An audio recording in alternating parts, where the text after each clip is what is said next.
Invite करता हूँ सब वजन से पढ़ने के लिए, मनन करने के लिए तैयार है। हमारे बीच में इंग्लिश और हिंदी का जरूरत है, इसके साथ इंग्लिश में आज का इस क्लास को या आज का इस प्रचार को या इस टाइम में इस मेडिटेशन को अनुवाद करेगा। So we need both the languages, Hindi and English, so we will be having translation in English. I greet you all in the mighty and matchless name of our Lord and Savior Jesus Christ. मैं यीशु मसीह के नाम में सबको अभिवादन देता हूँ। कभी-कभी English और हिंदी मिक्स होगा, सब कंफ्यूज नहीं होना है। So there will be mixing up of languages, switching of languages, so don't be confused with that. मैं सबको प्रभु यीशु मसीह के मधुर और मीठे नाम में मैंने अभिवादन करता हूँ इस सुबह के समय में। In this morning I greet you all in the name of our Lord and Savior Jesus Christ. मेरे लिए एक बहुत बड़ा बात है और एक बार जीवित वचन के साथ आपके सामने खड़े होकर परमेश्वर के वचन से सीखने के लिए और सिखाने के लिए I'm very grateful and I'm privileged to stand in front of you with the living word of God. And I think मैंने ये सोच रहा था शायद हम दिसंबर कन्वेंशन से पहले कन्वेंशन के दिन से लेकर बहुत लगभग 1-2 महीने का गैप है हमारा बीच में। I was thinking from the time of convention onwards that from the time of convention we have 2 months gap. Convention था और उसके बाद 10वीं तारीख को शादी था और उसके बाद आप लोग अपने अपने घर पे चले गए थे। So we had convention in December. After that there was a marriage and after that we all went home for vacation. And कुछ लोग इधर ही था। Some people were here. आप लोग घर पे जाने के समय उसके पहले घर पे जाने का एक जाने से पहले रविवार को हम वहाँ कन्वेंशन का वो जो टेंट में बैठते हुए एक वचन से मैंने कुछ बातें बोला था, आप लोग को याद होगा शायद। कन्वेंशन से पहले आप लोग घर जाने से पहले उस कन्वेंशन से जो पिछले जो संडे हम जो स्टेज पर बैठकर जो संगति किया था उस समय मैंने एक वचन से बात किया था, शायद आप लोग को याद है वो वचन। वो जो वचन आप लोग याद किया होगा और आपको याद होगा उस वचन आप लोग जरूर आपका sorry yes I hope that you remember that words. You might have. अगर आप कभी किसी को याद है तो आप बता सकता है कौन सी वचन, कौन सी किताब, कौन सी अध्याय से कुछ बातें मैं बताया था। If you remember that words, please tell the reference of the words that I spoke about. Exodus.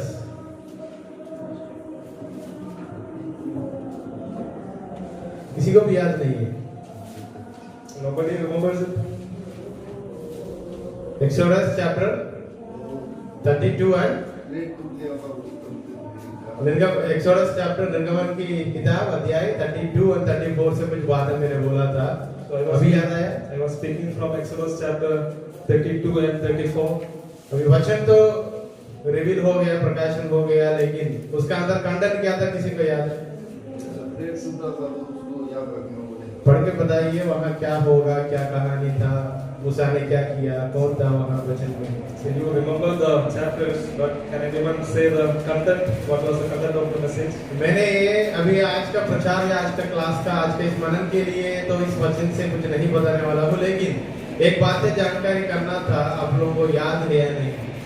So my message is today's message won't be from this passage, but I want to remind you something from that message and I want to move forward. जाने से पहले मैंने इस वचन बोलकर कुछ लोगों को कुछ बातें बोला था, कुछ कारण की वजह से जो बातें परमेश्वर ने हमको सौंपा है उसको हम बंद नहीं करना या नहीं तोड़ना। So why I spoke that message is because of some reason and some context. Whatever God has given us, do not break it. मैं भी ये भी बोला था मेरे जीवन के अनुभव से ही, अगर हम उसको तोड़ दिया तो परमेश्वर उनके नाम के लिए, उनकी महिमा के लिए फिर हमसे वो बनवाएगा। So from my testimony, from my life, I was reminding you with these words that when we break the life and the gift and the ministry that God gives us, God will again make us to mend it or make it again. मैंने जाने से पहले इसलिए बोला था, पता था कुछ लोग घर पे जाने के बाद पूरा का पूरा बाइबल को एक साइड पर रखते हुए और कोई दुनिया पे चले जाएगा। So this is why I told that whatever we were doing here, our spiritual life here, when we go home, we will be keeping that aside and will be living and will be going to the old life. ये सिर्फ आप लोगों के जीवन में नहीं, हमारा जीवन में भी होते रहता है। So this is not only happens with you, we also have gone through such experiences. बात मतलब ये था, ऐसा एक संदर्भ आने का समय ये बातें हमको अच्छा से याद आना है, मैं इस चीज को नहीं रोकना था या नहीं रोकना है। So the thing is that why we are reminding this is that we should not discontinue these things, or we should not break the things that God has given और us. जो बाकी लोग आने का है पता नहीं, उनका बातें क्या है, आएगा नहीं आएगा पता नहीं, कुछ लोग तो समाचार दिया है आऊंगा करके। So those who have not come yet, we hope that they will join later. Some of them have told that they will be coming, but we don't know. मैं ये बोल रहा था उस समय भी शायद खुद का खुद बहुत गहरा दोस्त भी छोड़ के जाएगा, लेकिन परमेश्वर ने जो बातें मुझे दिया है वो मैं नहीं छोड़ना है, क्योंकि वो मेरा और परमेश्वर का बीच में एक रिश्ता है, एक संबंध है। So even our very close friends may leave us, but the things that God has given us, we should not leave it, because it is because of the deep relation that we have with the Lord. जो आज जो भजन संगीत हमने पढ़ा, मैंने वहां वापस आना चाहता हूँ। So I'm coming to today's message from the verse that we have read. उसके पहले वचन किसी ने हिंदी में आवाज उठाकर पढ़िए। Somebody read the first verse of Psalm 133. देखो यह क्या एक भली और मनोहर बात है कि भाई लोग आपस में मिले रहे। भाई लोग आपस में अच्छे से प्यार में एक अच्छा एक रिश्ता में बने रहना कितना खुशी का बात है करके पहला वचन में लिखा है। So here it is written how very good and pleasant it is when brothers live together in unity. So वो वचन में हम भाई लोग या मसीह लोग सब मिलकर एकता में जीना बहुत अच्छा है, वो बहुत सामर्थ्य की बात है, बहुत शक्ति देने वाला बात है करके बहुत अच्छा से वहाँ लिखा। So in this verse it is written that the people of God living in unity, how beautiful it is and what a strength that it gives to us. उसके बाद दूसरे वचन में आरोन के बारे में, उसका दाढ़ी के बारे में कुछ बातें लिखा है। In the second and third verse we see about Aaron and his beard, the anointing and all. हमको पता है परमेश्वर ने आरोन को, मूसा को, आरोन को, जोशुआ को सबको बुलाया, लेकिन आरोन को वो जो समय में कोरह और उनका पुत्र इनके विरोध या इन लोगों का अगुवाई के विरोध क्या प्लान बनाया था, वो लोग क्या किया था, हमको पता है। We know that God had called Moses, Aaron, Joshua and all, and in their story we see especially about Aaron when he became the priest, Korah and his party was rebelling. पीछे जाकर पुराने नियम का पहले पांच ग्रंथ को, पहला 5 किताब को या उसके बाद ऐतिहासिक बातों को जोड़ के हम बताया तो किसी ने एक अच्छा अगुवापन करने का समय या किसी एक व्यक्ति का अच्छा जीवन जीने का समय उन लोगों के बीच में कैसा मुसीबतें या परेशानी या संदेह डाउट्स आते हैं करके हम बहुत अच्छा से वहां से हमको ऑलरेडी हम जानकारी किया है। When we read the first 5 books of the Bible, when we see the history of Israel,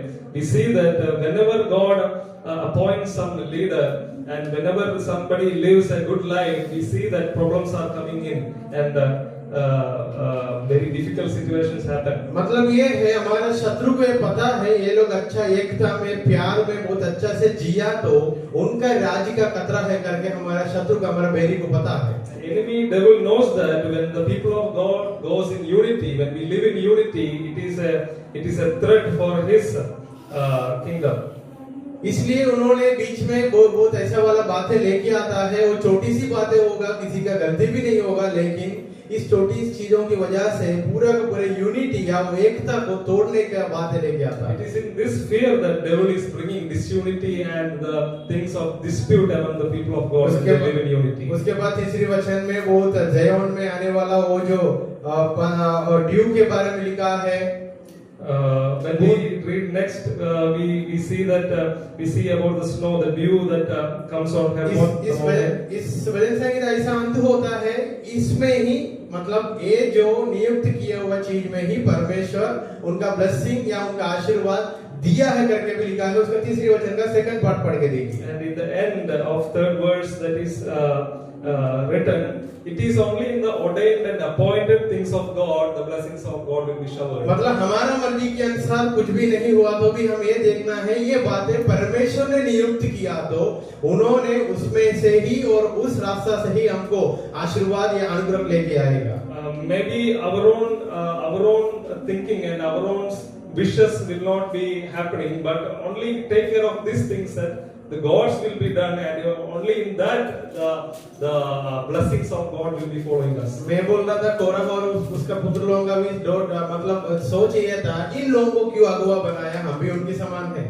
And when we read the story of Korah and his sons, Korah, especially the Korah and the people with him, they were thinking that who made these people leader for us? जैसे आप लोग भी गांव में वापस जाते हैं या कहाँ पे सेवका के लिए जाता है, ये सी बात है आप लोगों के जीवन में भी आने का बहुत अच्छा चांसेस है. And when you go ahead in ministry, this thing may happen in your life also. कभी-कभी हमारा खुद का दोस्त लोग बोलते हैं, अरे तुझसे ये होगा क्या यार, तू क्यों कर रहा है, तू और मैं एक ही समान है. Maybe our friends will be questioning us that will this can God use you, and is it possible through you this ministry? क्योंकि हमारा पीछे हमारा जीवन को देखा तो हम बहुत जगह पर गिर चुका है, एक समय उनकी समान हम भी था. So when we also think about our past life, we may think that we also have fallen many times and our past story is not that good. लेकिन हमको हमारा जीवन को उन लोगों का जीवन का फर्क क्या है, हम वो परमेश्वर का, हमारा सृष्टिकर्ता का रिश्ता में वापस जुड़ा है, वो बुलाहट को हम सुना है. So what is the difference between we and the people who question and challenge us is that we have come back to our Lord in a right relationship. इसका मतलब है जो बातें आप लोग आज कर रहा है या मैं आज कर रहा हूँ, मेरा दोस्त बोलने से वजह से, शायद मेरा परिवार से किसी ने मुझे बोलने की वजह से उसको तोड़ना और उसको छोड़ के जाना, वो मुझसे या वो काम मैं करने का काम नहीं है. So the thing is that when people criticizes you, questions you, challenge you about your ministry and what Lord has given you, the thing that we should remember is that we should not quit the thing that God has given you, the ministry that God has called you for. ये भी बोलना चाहता हूँ, हमारा घर से ही ऐसा वाला आवाज, ऐसा वाला डिस्करेजमेंट, निरुत्साहन का बात हमको सुनाई देगा. We will get discouragement from our own house and our own people, maybe our close people. जब हम लोग बाइबल कॉलेज में पढ़ रहा था, शायद में मेरा अनुभव तो बहुत बार आपको बताया, बहुत लोग ये सवाल मेरा दोस्त लोग पूछते थे, इसमें से जीवन के लिए क्या फायदा है. So when we were studying, many of my friends have asked me that what is the use of all these things. And आज आपके सामने मैं बहुत बार ये बातें बताया था, उसी दोस्त लोग आज फोन करके बताता है, तुझको तो सुबह से लेकर शाम तक करने के लिए तो कुछ तो है, वो मेरे लिए नहीं है. The same friends who were questioning me and mocking me, now they say to me that you have some work to do from morning to evening, but we don't have anything to do. And मैं आप लोगों के सामने खड़े होकर बातें बताना चाहता हूँ, पूरे का पूरे जीवन आज तक खुशी है तो इस बुलाहट को या इस रास्ता में मैंने आया, वहां से लेकर सब कुछ मेरे जीवन में परमेश्वर ने उनकी अगुवाई से चलाते हुए आ रहा है. So the time from when I knew the Lord and I came to this path, from that time onwards till now God is leading me in His path. हम इज़राइल के जीवन में देखा तो परमेश्वर उनका पुकार को सुनकर, उनका बीच में अगुवा लोगों को भेजकर उनको एक अच्छा सफर में लेके जा रहा था वो वाचा का देश में. So when we read the history of Israel, we know that when the Lord heard the cry of Israelites and He sent some people like Moses and other leaders to them, and God is taking them from Egypt to the promising land in a wonderful journey. मेरा और आपका इस मसीह जीवन एक यात्रा है वो वाचा का देश तक पहुंचने के लिए. Like the journey of Israelites, our life is also a journey towards the promised land. मैं इतना बात है इसका पृष्ठभूमि बताने के लिए इसने बताया, वो बहनसा की जगह हेडिंग में इंग्लिश में लिखा है A Song of Ascents of David. Why I am telling all this background is because in the heading of our Psalm 133 we see it's a song of ascents. वहाँ उसका हिंदी में बताया तो आरोहण यात्रा या चढ़ाई की एक यात्रा, एक सफर है इन लोगों का, उसकी बीच में का एक एकता के बारे में वहाँ वचन में बताया. So it's in the heading that we see it's a song of ascent. It is a journey towards upward, and it is in that context that we read this psalm. हम पुराना नियम का इतिहास को आप लोग बहुत अच्छा से जानते हैं, ये वो लोग आराधना करने के लिए ऊंचाई की ओर चल के जाते थे. So we know the background and the details of the Jerusalem that in order to worship, in order to go to temple, people have to go from the valleys to the hills. They have to journey वो लोग towards. यरूशलेम में जाकर आराधना करने के लिए एक सफर करते थे. So in order to worship in Jerusalem, they have to journey for a long आज ये distance. शब्द की रूट वर्ड उसका इसका जड़ हम देखा तो इसका मतलब है कोई ऊंचाई की ओर एक बहुत बड़ा झुंड चल के जा रहा है, ऊंचाई का मतलब वो सफर में बहुत मुसीबत आएगा। So when we check the root word, it has this idea that the journey is towards a very high place, and this journey has lot of difficulties. उदाहरण के लिए इस छुट्टी का समय में कुछ लोग शहर का जमीन पर केले का वहाँ कुछ काम के लिए गए थे। In the time of vacation. नारियल का sorry. In the time of vacation, some of you have gone to search that home there to work in the field. In between the coconut trees. So उस समय आपको बीच में से एक व्यक्ति ने मैं देख रहा था, वो नारियल तोड़ने के लिए ऊपर तक चढ़ा, बहुत अच्छे से चढ़ रहा था। ऊपर जाकर एक ही थोड़ा स्टेप रॉन्ग हुआ, उसकी वजह से पूरा का पूरा वापस नीचे आना पड़ा। मैं एक उदाहरण इससे बताना चाहता हूँ, इस ऊंचाई के सफर में एक जगह पर थोड़ा सा गलती हुआ तो उसको ठीक नहीं किया तो समय पर हम कितना ऊंचा चढ़ा है उतना नीचे भी आने का मौका है। So when some of you were working in that yard to pluck the coconuts, if you climb the coconut tree, if your one step gets mistaken, you will come down.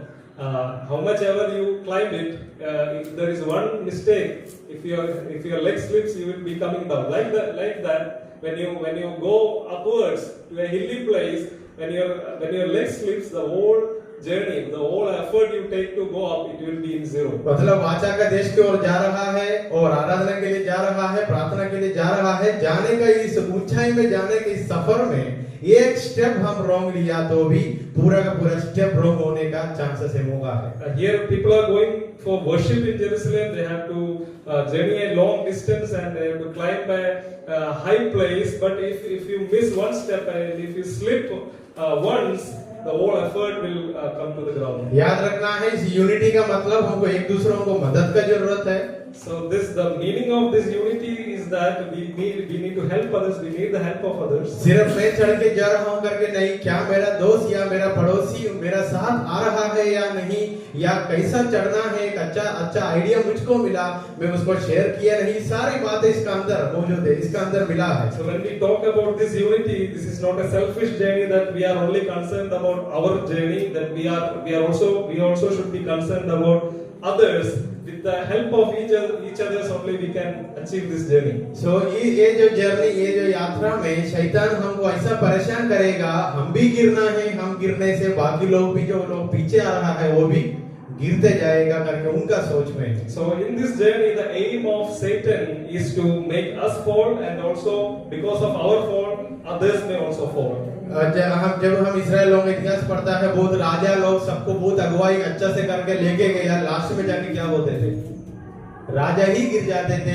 पूरा देश में क्या आता है, मुसीबत आकर लाकर बहुत बड़ा मुसीबत आते थे। When we read the history of Israelite king, some of the kings we read that they were very properly leading the people of God in the right path, and after that the king falls, and behind the king the people also fall. ऐसा गिरते गिरते क्या हो गया हमको पता है, दूसरी बार वो लोग बंधुआई में चले गया, असीरिया का लोग बबीलोन में लोग बंधुआई में चले गया। And we know that continuous sin and continuous falling of king and the people of God, they had to end up in exile. बंधुआई में जाने के बाद उन लोगों का जीवन में बहुत बड़ा फर्क या मुसीबत आए थे।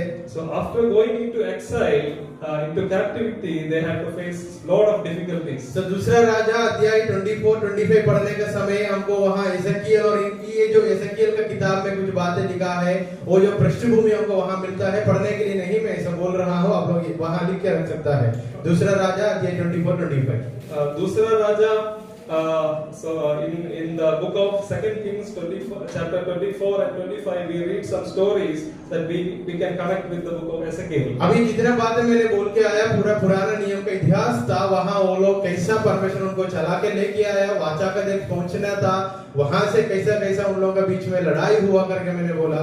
So till this we were discussing about the journey of Israelites through the wilderness, what all were the challenges they were facing and what all are the things happening. आप लोग गांव में वापस जाने के समय आपको बैल बकरियों को कितने लोग अच्छा से चलाया था, लगभग 1 या 2 दिन। So when you went back to your home for vacations, how many of you were rearing your cattle, the sheep and the cattle that you have? बाकी लोग बिल्कुल नहीं किया।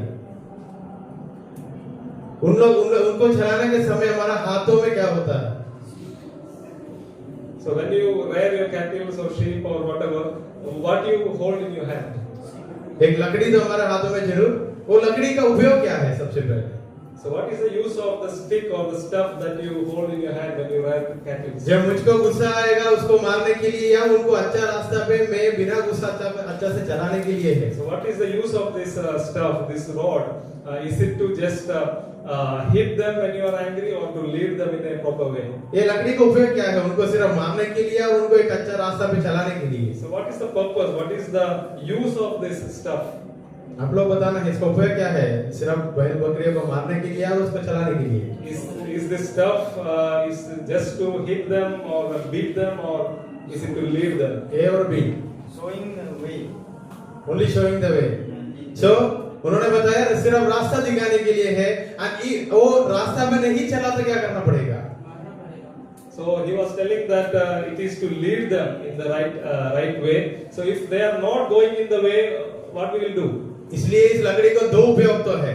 So- एक तो रास्ता दिखाना है, अगर वो रास्ता पे नहीं गया तो इसी लकड़ी से मारना भी पड़ेगा। So this stuff, this rod has two purpose. One is to lead them in the right path, and the second purpose is when they are not going in the led way, they will be get beating also from this. जैसा पुराने नियम का एक अध्याय से जा रहा था, मैंने एक बात बताया था। पुराने नियम में परमेश्वर को ज्यादा गुस्सा में बैठने वाला, क्रोध में बैठने वाला, उनकी लोगों को ही मारने वाला, सताने वाला, ऐसा एक रूप हमको मिलता है। So when we go through the Old Testament pages, we see God becoming angry many times. We get a picture of that kind, that God is angry and God is punishing His people. बहुत जगह पर इसी इस्राएल लोग बोला भी है, परमेश्वर हमको छोड़ दिया करके भी बोला है। In many places, Israel cries like this, that God has left us behind. परमेश्वर उनको बहुत अच्छे से उत्तर देता है, मैं तुम लोगों को नहीं छोड़ा, तुम लोग मेरी बातों को छोड़ दिया। God replies to their cries that I have not rejected you, but you have rejected me. ऐसा वो लोग राजा के लिए मांगा, परमेश्वर ने राजाओं को दिया। And once they asked for a king in human way, but God had given them king. शायद हमने इस राजाओं के बारे में पढ़ रहा था, कुछ ही शायद इस गिनती 5 या इस एक ही हाथ में गिनती करने का उतना अच्छा गुड किंग्स करके हम पढ़ा था। When we look at the history of Israelite kings, only we will get handful of good kings. याद होगा एक टेबल बना के दिया था, पीडीएफ बना के, याद होगा उसमें से गुड किंग बैड किंग करके। तो गुड किंग सिर्फ हम 5 या 6 उंगली में गिनती कर सकता है, लेकिन उनका भी अंत में कुछ तो गड़बड़ हुआ। And in our classes, when we made the box, the table of good kings and the bad kings, in the list of good kings, we only found 5 or 6. उसके बाद हम पुरोहित लोगों के पढ़े थे, उनका बीच में भी कुछ झगड़ा आए थे और उन लोगों को कुछ लोग भी नहीं करने के बातें करते हुए गिर गए थे। And when we check the history of priests also, we see some of them going out of the will of God and working against their place. So शायद मैंने इतना बातें बताने से पुराना नियम का इतिहास को छोटे शब्दों में दोहरा को आपको सुनाया हुआ। In summary, what all we were discussing now, it is a background for this message. इतना करने के बाद भी, रास्ता दिखाने के बाद भी लोग फिर भी पाप करते ही गया, पाप में गिरते गया, तब परमेश्वर को उसी रास्ता से या उसी शब्दों से, उसी कमांड से, आज्ञा से इन लोगों को बंधुआई में भी भेजना पड़ा। Even after leading them throughout all these years, continuously God telling them, warning them, they sinned continuously, and with the same leading, God led them into the exile also. हमने ये भी पढ़े थे, परमेश्वर ने ही बाबिलोन का राजा को या शत्रु लोगों को इनका ऊपर हमला करने के लिए अधिकार दिया, उन लोगों को कब्जा में भी लेके गया। And we read that it is the God only, and it is the same God who led them, sent them to exile also. इसलिए मैंने उदाहरण आपको पूछा, एक लकड़ी का उपयोग क्या है? रास्ता दिखाने के लिए, और रास्ता में नहीं गया तो फिर उससे ही। Yeah, that's why I was asking you about the use of the stuff, the rod in the hands of a shepherd. What is the use? It is not only to lead them, it is also to beat them when they make mistake. कभी-कभी हम ऐसा सोचता है, सेनाओं का यहोवा ये इस परमेश्वर और लकड़ी से मेरे शत्रुओं को मारेगा, उसको बनाएगा करके। So many times we think that the Lord, the shepherd, will strike the enemies with this rod. जैसे साहब ने सुबह बताया था, मैं किसी को गुस्सा या नफरत करने के समय मैं ये सोचना है उस तरफ मेरी खिलाफ, मेरी विरोध मेरा परमेश्वर ही खड़ा है, क्योंकि उनको जो बातें पसंद नहीं है वो बातें मैं कर रहा हूँ। So when we were discussing when we do something against someone, we should think that God is standing against us at the opposite side. Same बात है इस्राएल लोगों के जीवन में हुआ। वो लोग आपस में एक दूसरों से गलत काम कर रहा था, जो बातें नहीं करना तो वही करके जी रहा था, और दूसरा देश से जो बातें नहीं लेना करके बोला वो भी लेके आ रहा था। मतलब पूरी तरफ से वो लोग बिगड़ गए थे। When we look at Israel, what they were doing is whatever they were denied in the law, they were doing that. They were sinning against each other, and what all they should not be doing with the other nations, they were being in a relation in a wrong way with the other nations also. All the commandments they were breaking, and they were totally in a worse condition. लेकिन मुसीबत आने के समय ये लोग फिर बोलते थे परमेश्वर हमको छोड़ दिया। And after doing all these sinful things, they were crying, Lord, you have rejected us. कितना बुरा बात है, हमारी गलती की वजह से हमारे जीवन में कुछ बातें आता है, उसके बाद हम परमेश्वर के ऊपर आरोप लगाता है। What a worst thing is this, that after we sinning and we experiencing the consequences, still we are crying that Lord, you have rejected me. So आज हमारे इस सुबह का इस हमारा फास्टिंग प्रेयर का शुरुआत का दिन, हमारे इस क्लास या इसका प्रचार का, आज का मेडिटेशन का, या ये नया एक अच्छा सीख का टाइटल है, आप लोगों को प्रोजेक्टर में दिखाई दिया होगा। So the title for today's message is displayed on the screen. मैं एक दो लकड़ियों के बारे में बताना चाहता हूँ। वो लकड़ी से तोड़ने के लिए नहीं, उसको उससे बांधने के लिए उपयोग करना पड़ेगा। So the stick that we see here is this stick is not used to break but to unite.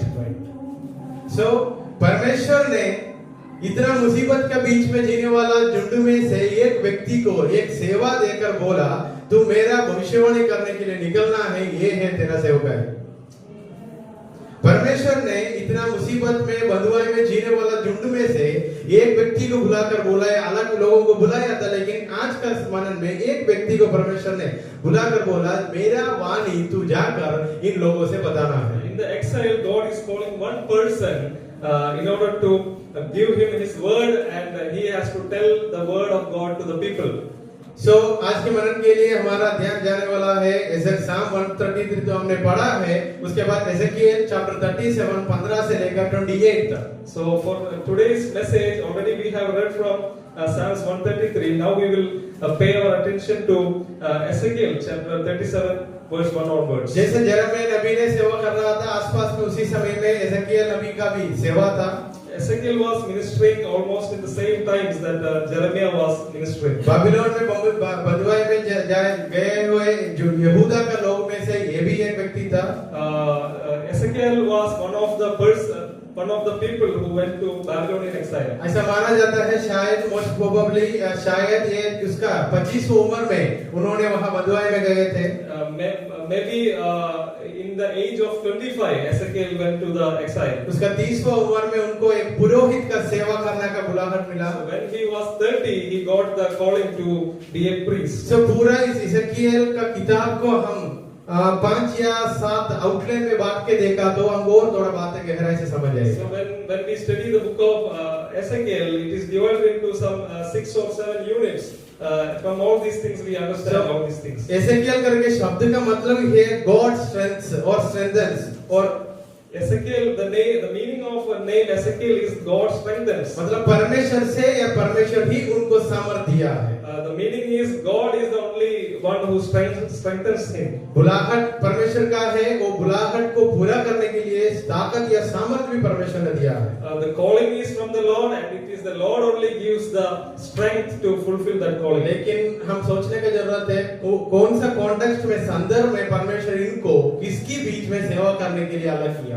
We need to know about the background, the context of Ezekiel and the exile in which Ezekiel is called to minister. इसलिए मैं बताया, मैं और आप आज सेवकाई के लिए आया है। हमारा गांव का दोस्त हमको देखकर बताएगा, तू भी हमारा जैसे इस दुनिया पे है, इस सताव में इसका बीच में तुम भी है। तेरा घर और मेरा घर, हमारा सबका बैकग्राउंड सब कुछ एक ही समान है, लेकिन क्या फर्क है तेरे सेवा का? That's why we were telling about our own background, that when we do ministry in our place, people will be saying that we are in the same context, we are going through the same experiences, but what is the difference between me and you? इस बंधुआई में जीने वाला लोग में से एसेकिएल है, उसमें ही एसेकिएल है, वहां से उनको बुलाहट है, वहां ही सेवा करने का है। उनका दोस्त लोग उनको क्या बोला होगा, एक बार आप सोच के दे सकता है। When Israelites were taken into exile, Ezekiel was in between them, and he is called for ministry, and we can expect what others might have told about him. लेकिन आज हम एसेकिएल से पूछ के देखा तो बताता है उससे फर्क था, मैं परमेश्वर को, वाणियों को, विजन को, दर्शन को मैं देखता था, वो लोग नहीं देख पाए। So what is the difference between Ezekiel and other Israelites who have come to the exile? The difference is this, that Ezekiel will say, I have heard the word of God and I have seen the visions of God. इतना ही फर्क है मेरा और आपका, और मेरा और आपका दोस्त लोगों का बीच में वो फर्क। And this is the difference between we and the people who questions us, or those who are others. सब अध्याय 1 से लेकर 11 तक इसका फर्स्ट पार्ट है, उसमें कॉलिंग, उनका बुलाहट और उनका विजन के दर्शन के बारे में लिखा है। In the first part of Ezekiel, we see about the calling and the visions that Ezekiel has from God. 12 से लेकर 24 तक उनके एक चेतावनी दिया है, वार्निंग की बातें लिखा है। When we look from chapters 12 to 24, we see the visions and the word of God that Ezekiel has. 25 से लेकर 33 तक एक जजमेंट के बारे में लिखा है, न्याय कैसे होगा ये बुरा जिंदगी जीने वाला लोगों का ऊपर। Third part, that is from 25 to 33, we see the judgment of God on Israel. 34 से लेकर 37 तक आने वाले दिनों में एक नया आशा, परमेश्वर क्या अच्छा चीजें करने वाला है उसके बारे में अध्याय में लिखा है। From chapters 34 to 37, we see a new hope for the people of God. 38 और 39 में परमेश्वर की कार्यों का, परमेश्वर का एक्ट्स का, परमेश्वर का काम के बारे में लिखा है। 38 and 39 chapters, we see the mighty works of God. ये परमेश्वर का काम के बारे में ऐसा बताया गया है, जो लोग कभी नहीं सोचा ये होगा करके, उसी बातें परमेश्वर करके दिखाने वाला है उनके लिए और उनका नाम के लिए। There we see the mighty acts of God, that what all the people were thinking that it is impossible to happen, God is making it happen. एक बहुत वचन में आज जो अध्याय हमने लिया वहां भी लिखा है, परमेश्वर ने एक काम इसलिए कर रहा है ताकि उनका लोग भी समझने पाए ये यहोवा परमेश्वर है, उनका शत्रु भी समझने पाए यहोवा परमेश्वर है। Why God is doing this wonderful thing is that His people may know that He is Lord, and their enemies also know that He is Lord. 40 से लेकर 48 तक अलग कुछ दर्शन या विजन के बारे में लिखा है। From chapter 40 to 48, there is a special vision we see. आगे बढ़ने से पहले और एक वचन मैं पढ़ना चाहता हूँ, अध्याय 37, एसेकिएल चैप्टर 37 का 11 वचन, 11 verse 11। Before we go ahead, we will read Ezekiel chapter 37 verse 11. Then he said to me, Son of man, these bones are the whole house of Israel. Behold, they say, our bones are dried up, and our hope is lost. We are indeed cut off. Hindi में पढ़िए किसी ने 37 के 11। फिर उसने मुझसे कहा, हे मनुष्य के संतान, ये हड्डियां इस्राएल के सारे घराने की उपमा है। वे कहते हैं, हमारी हड्डियां सूख गई और हमारी आशा जाती रही, हम पूरी रीति से कट चुके हैं। वो लोग, वहां का लोग ऐसा बता रहा है, हमारे लिए तो कोई आशा नहीं है, हमारा सब कुछ खत्म हो चुका है। The people in exile, they were telling that we don't have any hope in future. मतलब उन लोग वो सताव के बीच में ऐसा एक जिंदगी जी रहा है, अभी आगे फ्यूचर या आगे जीवन है या नहीं पता नहीं, कोई आशा भी नहीं उनके जीवन में। They were in such difficulty in the exile that they were thinking that we don't know that we have a future. इसके बीच में परमेश्वर ने एसेकिएल को बुलाकर बोला है, तू मेरे जो बातें वाणी जब दर्शन में तुझको देता हूँ, वो तू जाकर इन लोगों के बीच में बताना। It is in this hopelessness that God is giving His word to Ezekiel to speak to this hopeless people. ये जो वचन वैसे ही लेकर मैं मेरा और आपका जीवन में डाल के देखा तो हमारा हालत भी ऑलमोस्ट सेम टू सेम है। So when we relate our lives with these verses, our condition also many times the same like these people. उदाहरण में यार आप जाकर किसी आपका दोस्त से, आपका परिवार से सुसमाचार बताया तो या मैं बाइबल पढ़ाई कर रहा हूँ करके बताया तो वही क्या, वो क्या सोचेगा और क्या पूछेगा आपको? So, if, for example, when we go back and when we tell to our friends and others that we are, I'm studying in a Bible college, or when we share gospel, what will be their response?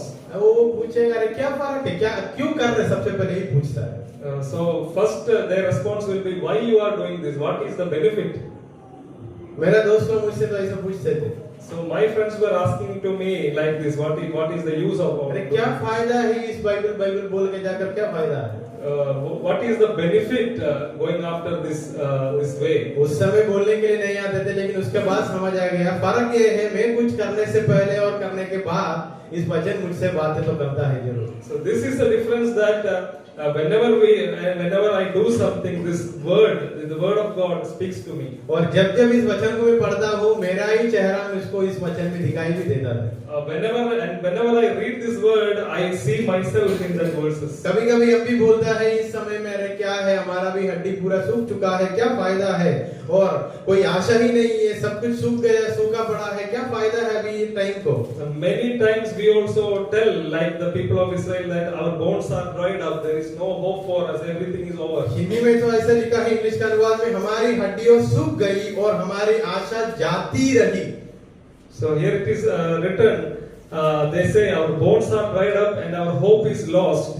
मतलब इसका मतलब पढ़ के देखा तो आगे एक एक दिन जाते जाते उनका जीवन में कोई आशा नहीं है, हर एक दिन। The idea here is when we live ahead, when they live their daily lives, when they go ahead, each day they see that the hope is decreasing and it is coming to nothing. Same बात है था जब मैं Bible college में पढ़ रहा था, graduation का आया, एक एक साल होते होते आशा भी जाते रहे क्योंकि आगे क्या करना है पता नहीं। And this was happening with me also when I was studying in Bible college. That when I was going ahead, completing each years ahead, I was losing my hope. Graduation का कोट पहनकर खड़े होकर photo खींचने के लिए तो खुशी का बात है मन का अंदर है, लेकिन वो दिन के बाद मैं क्या करना है करके सोचा तो इधर का 3 घंटा का खुशी भी कम हो जाता है। After the studies on the day of graduation, it is a pleasant thing to wear the coat suit and all and to get the photographs. But what next? That is the thing. WhatsApp में status डाल सकता है, लोग like करेगा, Facebook कहाँ पे इधर इधर डाल सकता है, लेकिन वो खुशी होने के बाद क्या होगा करके सोचकर मैं भी ऑलमोस्ट ऐसे ही बोला था, सब कुछ सूखी पड़ी है लेकिन कुछ तो एडजस्टमेंट करके खुशी तो है।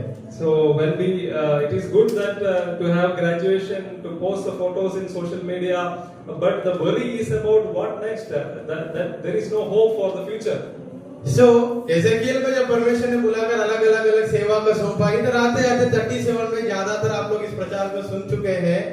So हड्डियों का कहानी, एक तराई बोलते हैं ना वैली को, वहाँ हड्डियों का कहानी आप लोग बहुत अच्छा से बहुत पास लोगों से प्रचार सुन चुके हैं। So when we read Ezekiel is called by God and he is doing ministry, and when we come to 37th chapter we see the valley of dry bones, the vision Ezekiel. उसके पहले वचन में इसे लिखा है परमेश्वर की आत्मा पर, पवित्र आत्मा ने उनको बाहर लेके आया।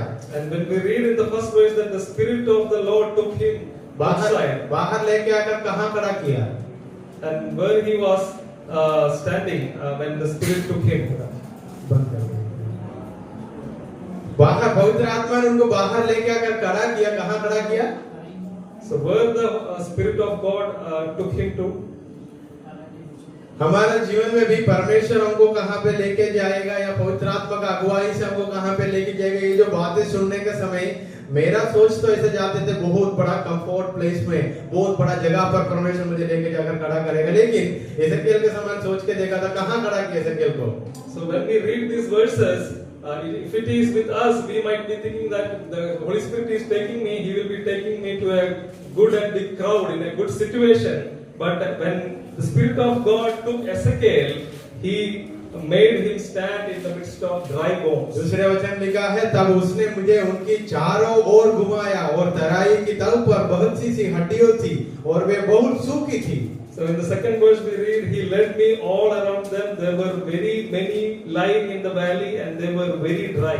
आप लोग एक बात भी याद रखना, इस वचन को हम एक एक वचन को लेकर अच्छा से पढ़ के जाने के समय एक लीडर, आप खुद एक लीडर होने वाला है, एक स्टूडेंट भी है, एक सर्वेंट भी है, एक डिसेबल भी है। इस सारी चारों तरफ से आप लोग सोचना है इसमें से कैसा मैं कुछ बातें मेरे जीवन में लागू कर सकता हूँ आने वाले दिनों में। When you hear this message, you have to think from different angles. You are a student, you are a pastor, you are going to be a pastor, you are a leader. And from all angles, you have to think that what all should I learn from this message to apply in my life. इतना अच्छा पढ़ाई होने के बाद, इतना अच्छा सेवा, अलग अलग सेवा करने के बाद अभी लेके जाकर कहाँ खड़ा किया, ऐसा वाला तराई है, वहाँ हड्डियों से पड़ी है, वो हड्डियां सूख गई है। When we look at Ezekiel, after doing all these ministries, after doing all these prophecies and all, now he is led into a valley of dry bones. ये बात मैं बताना चाहता हूँ, एक समय में एक मन से पुकारने वाला लोगों का हड्डी है, ये जो हड्डी के बारे में बताया है। एक समय में जो हड्डियों के बारे में जब हम पढ़े हैं, एक इंसान, एक जब हड्डी होने से पहले इंसान था, वो लोग एकता में मिलकर प्रार्थना सब कुछ करते थे। So in this 37, these dry bones, they have a past that they were also living human beings who were living in the presence of God, doing all the spiritual activities. वैसे ही आजकल हम देखा तो बहुत बाइबल कॉलेज में आपका दोस्त लोगों से पूछ के देखा तो ग्रेजुएशन के एक माहौल चल रहा है। So when we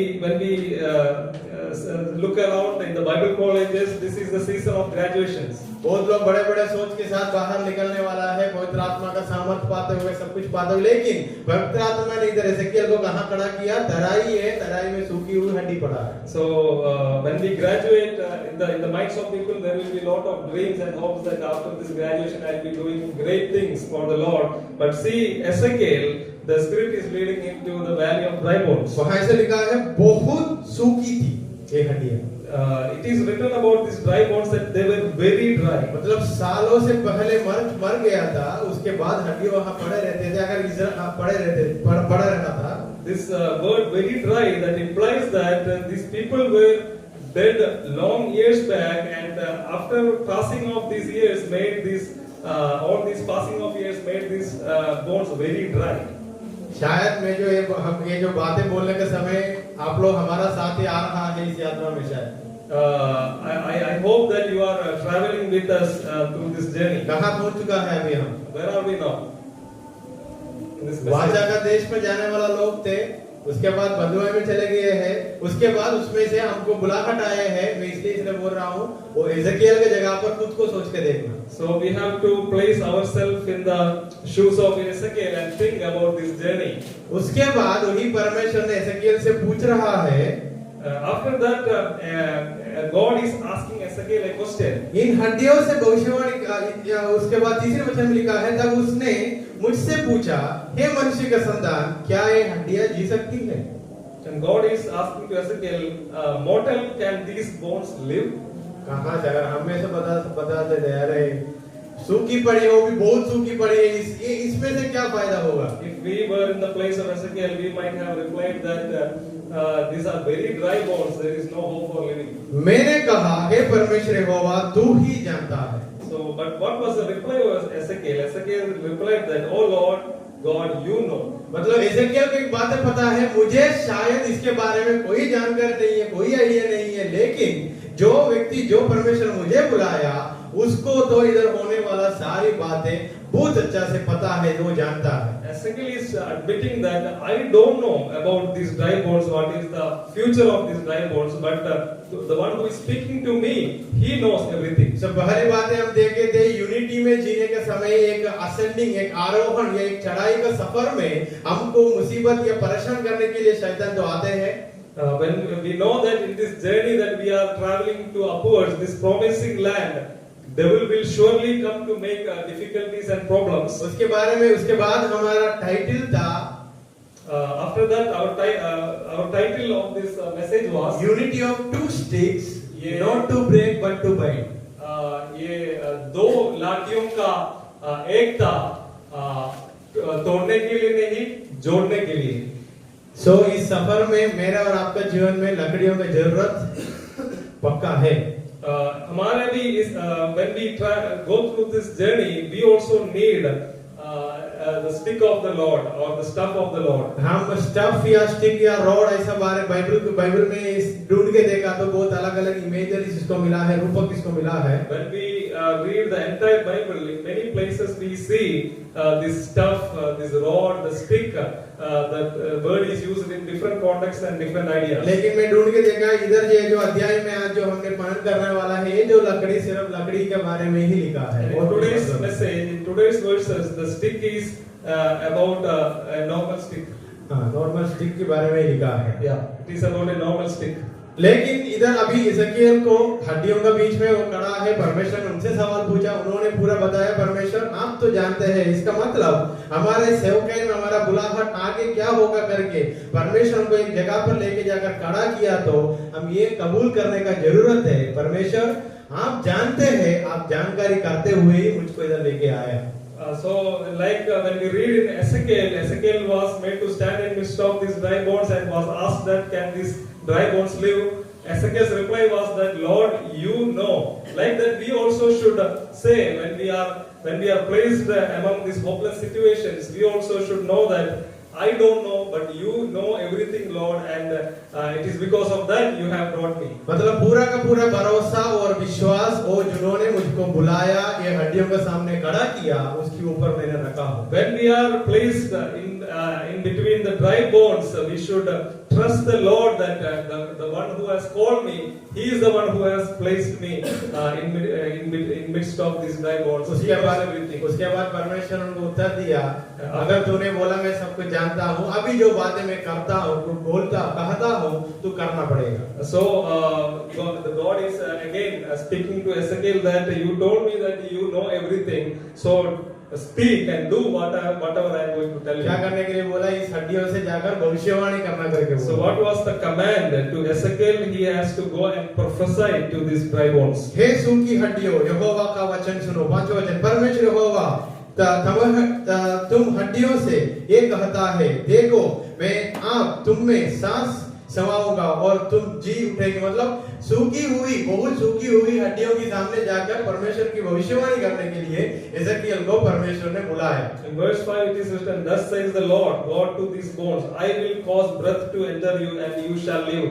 So Ezekiel was called to prophesy this to these dry bones. हम देख सकता है जैसा हवा को बनाने के समय परमेश्वर ने आदम के हड्डी को निकालकर बहुत अच्छे से बनाया, उसी प्रोसेस से इधर ये हड्डियों में जीवन कैसे आने वाला है 6 वचन में 7वां वचन में लिखा है.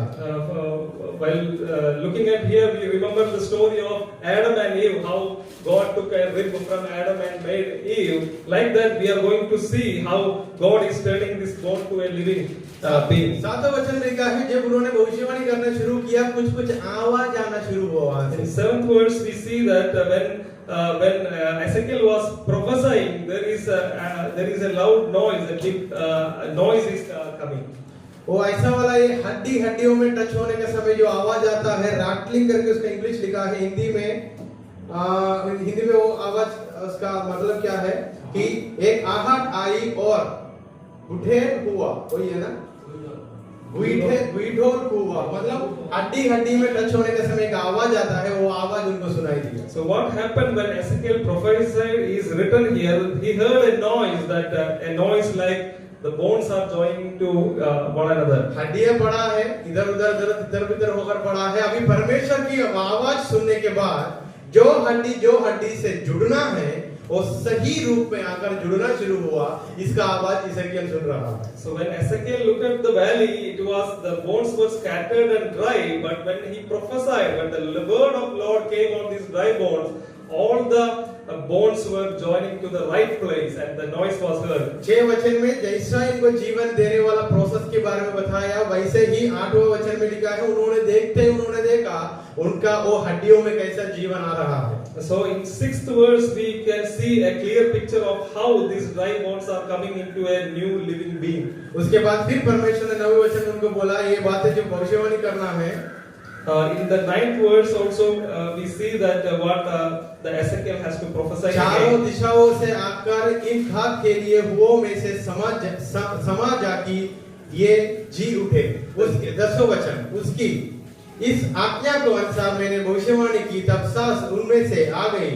और वे जीकर अपने अपने पांवों के बल खड़े हो गए। मतलब जैसा परमेश्वर उनको करने के लिए बोला वो बिना डाउट वैसे ही किया, वैसे ही बातें होते हुए उन्होंने उनका आंखों से देखा, वहां हड्डियों में जीवन आ गया। In Ezekiel chapter 37 verse 9 and 10 we see the second thing to be prophesied, and he was commanded to prophesy to the winds in the four corners to come and breathe on these dry bones, and Ezekiel obeyed that command to prophesy, and we see how these dry bones are becoming a living multitude. अभी हम एजकियल का character से उतरकर वो हड्डियों का character में आ जाएंगे। Now we will shift our focus from Ezekiel towards the dry bones.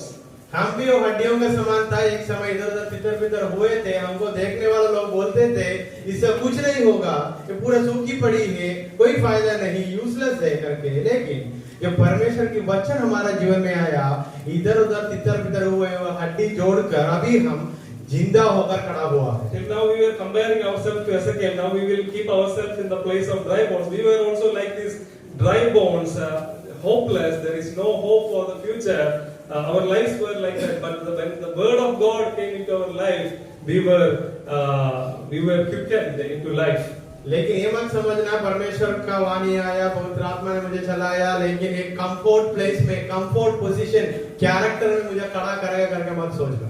Yeah, don't hope that when the word of God comes, when the calling comes, we will be placed in a very comfortable, grand place. मैं ये बातें बताया था, हिजकिय्याह राजा को परमेश्वर जब आशीर्वाद किया, अनुग्रह किया, ये सोच के किया था युद्ध लड़के ही विजयी पाना ही।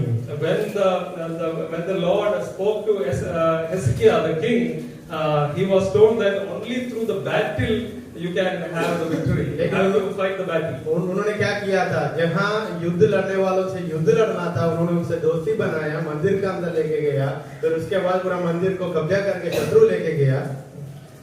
In the place of Hezekiah should have been fighting with the enemies, but instead of fighting a battle with the enemies, he compromised with them and he made them friends and he took them into the temple of the Lord. मैं इसलिए बोल रहा हूँ, वहाँ ये लोग उठकर कैसा खड़े हुआ, वो खड़े होने का समय वो किसकी समान था करके वहाँ वचन में लिखा है।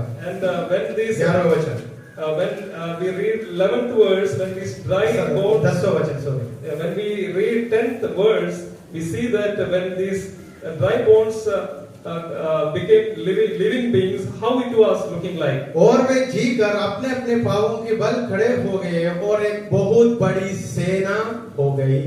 So what they became after this prophesying is they became a vast multitude. एक ग्रेट आर्मी करके तो इंग्लिश में लिखा है वहाँ। मैं वो शब्द के ऊपर कुछ बातें बताना चाहता हूँ। This is we can think it in this like this also. It stood like a great army. इधर मल्टीट्यूड या आर्मी करके इसलिए बोल रहा है, वो यूनिटी में वो लोग वापस जुड़ गए हैं। Why they were called as a multitude or an army? They came back to the unity. अभी देर उन लोगों का एम, लक्ष्य एक ही तो है। So when they came to unity, their aim is also one. उन लोगों का परमेश्वर एक ही है।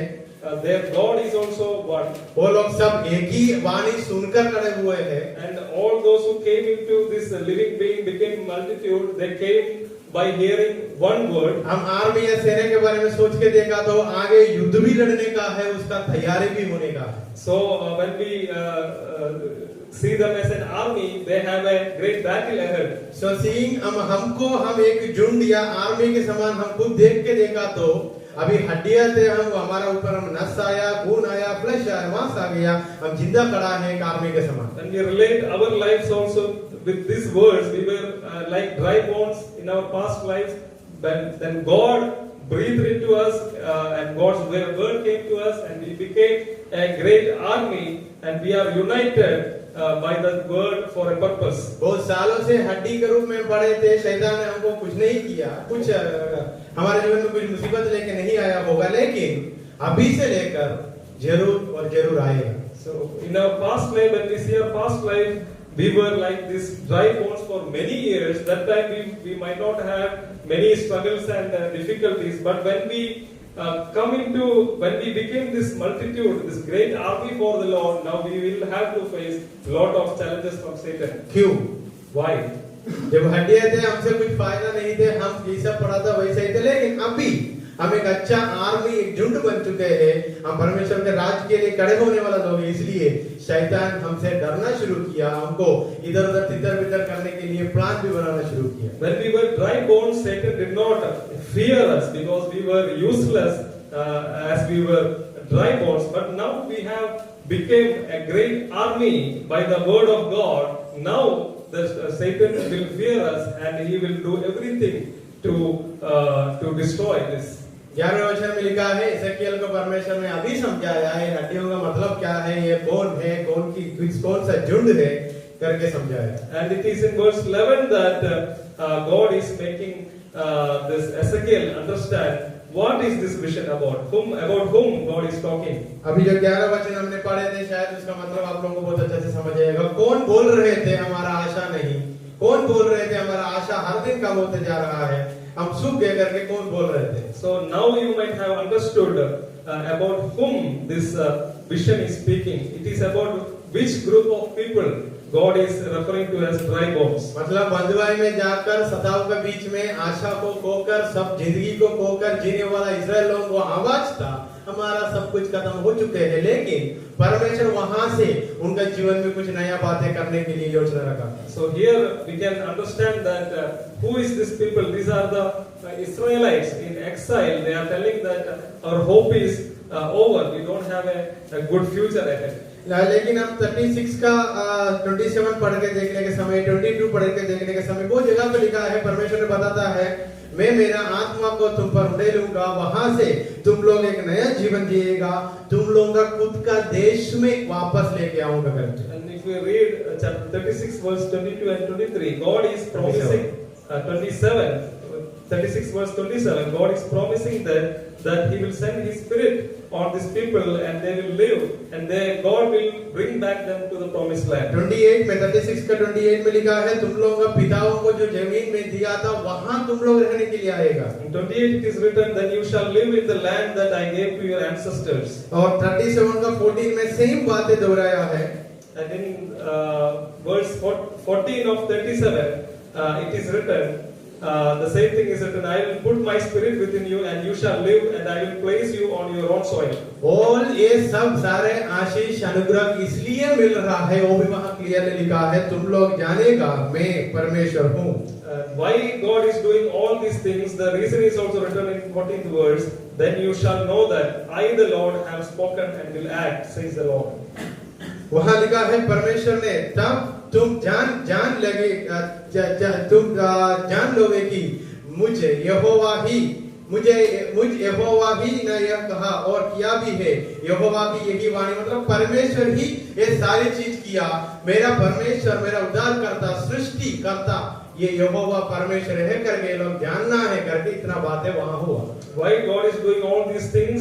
He wants to make them know that He is Lord and He is the one who is doing all these things. अभी हम खुद को एक लीडर की समान सोच के देखेंगे। And now we will see things like we are leaders.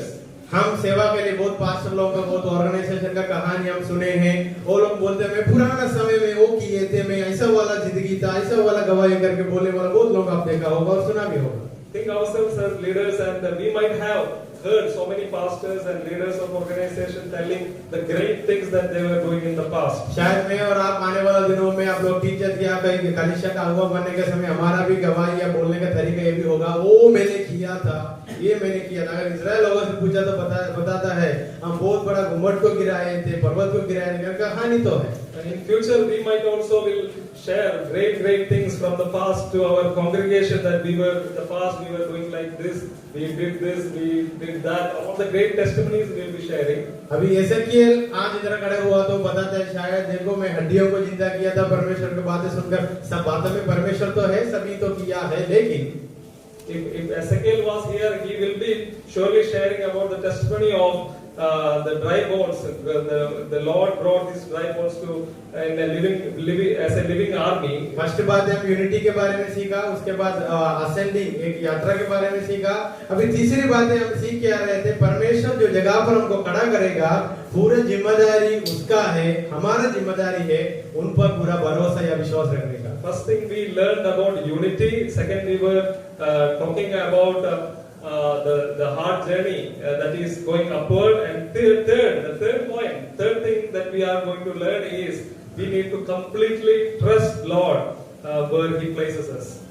वहां कुछ भी नहीं होगा, लेकिन मुझे किसने खड़ा किया करके एजकियल को पता था, इसलिए उन्होंने बोला परमेश्वर आप जानते हैं, आप जानने की वजह से आप जो बोलते हैं मैं करता हूं, वो किया, वहां सब कुछ संभव हुआ भी है. So we need to remind ourselves that the one who has called us, He is He is the one who has called us. God has placed us there. And like Ezekiel told, you know everything. That is Ezekiel's trust in the Lord. We have to trust the Lord completely in the place, whether it be dry bones. God has placed us there. So अभी तक जो बातें हुआ परमेश्वर की कृपा या वजह से ही हुआ. एजकियल का कोई भी वहां नहीं है, उन्होंने सिर्फ विश्वास रखा, सब कुछ संभव होते हुए उन्होंने देखा. So whatever things were happening to these dry bones, it is not by the strength and the ability of Ezekiel.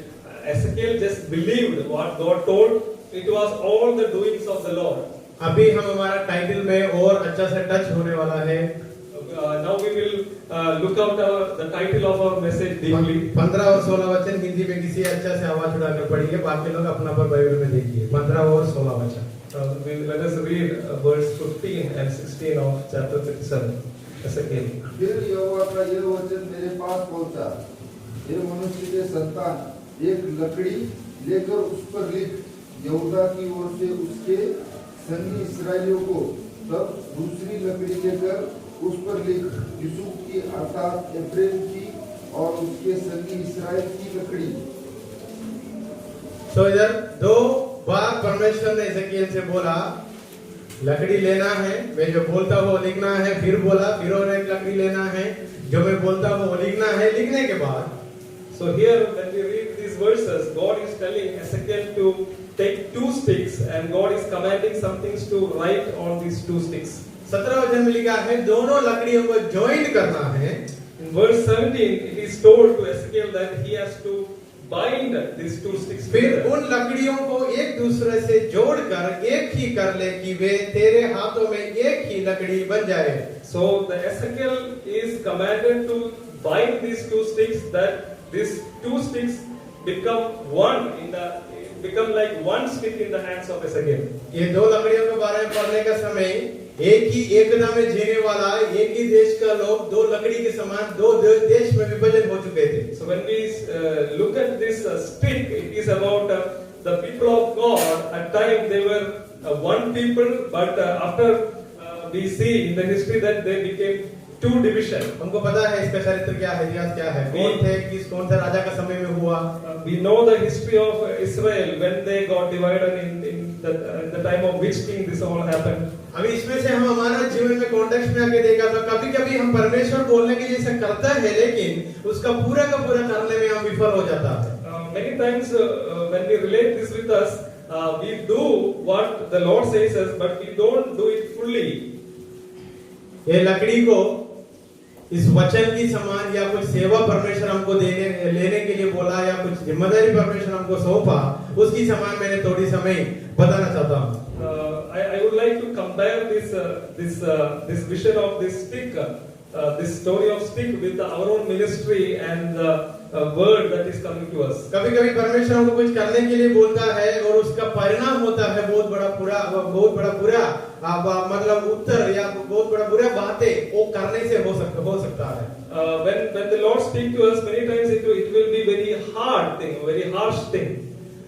इसका मतलब है परमेश्वर जैसा इनको बोला लकड़ी लेना है, 2 लकड़ी लेकर उसको जोड़ना है, इसका पीछे बहुत बड़ा कहानी, बहुत बड़ा ऐतिहासिक बातें हैं. एक बहुत बड़ा वाचा को पूरा करने के लिए परमेश्वर ने बातें बोला. When Ezekiel was called to join or bind these 2 sticks, there is a long history, a big history behind this symbolic act.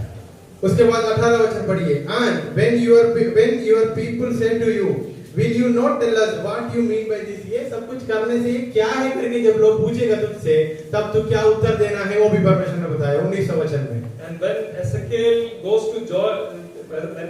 joins these sticks and people ask, what are you doing? Tell us the meaning. God also told the meaning of this act. वहाँ यूसुफ की लकड़ी के बारे में बताया, यहूदा की लकड़ी के बारे में बताया.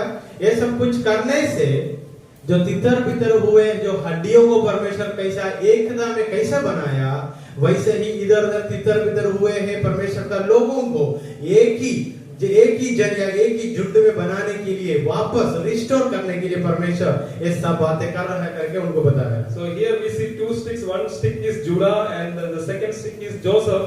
Just as we saw that the Lord is making that dry bones into one great army, like this, God is going to join Judah and Israel to one people of God. मैं 21 वचन पढ़ रहा हूँ। तब तो उन लोगों से कह, परमेश्वर यहोवा ये कहता है, देखो मैं इस्राएलियों को उन जातियों में से लेकर जिनमें वो चले गए हैं चारों ओर से इकट्ठा करूंगा और उनको निज देश में पहुंचाऊंगा।